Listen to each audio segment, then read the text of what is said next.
hawakan ko. Mm. Kasi yun ang nagkikita nila sa atin. Kaya nga, kasi seryoso lagi ang usapan natin. Pero sige, mag-joke tayong dalawa. O, di tawa tayo ng tawa. Kasi... Ito kasi, di wala nga namang seryoso ka. Nagkukwento ka sa akin, seryoso ka. Tapos ako, sige magkwento ka seryoso. Dali. Sige, magkwento ka seryoso. Tapos ako, sige kung tawa. Hindi, kaya ako naitanong kasi... Parang sira ka lang nun.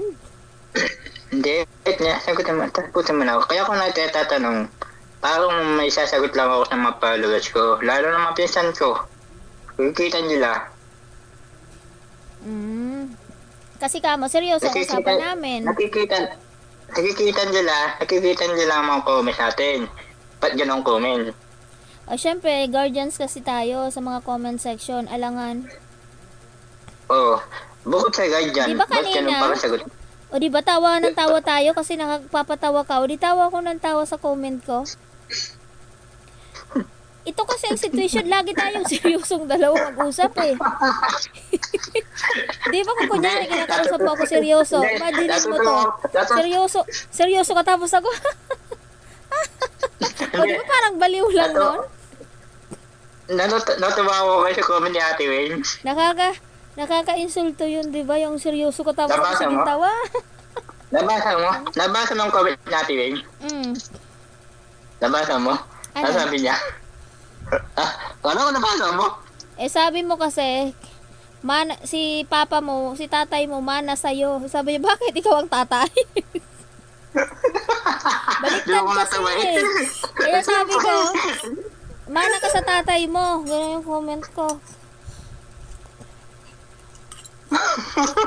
Baliktad pala? Ako palang anak? Baliktad eh.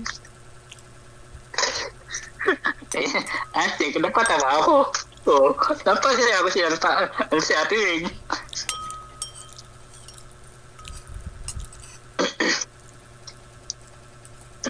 $75 na yun eh. Tatay ko. 75 years old?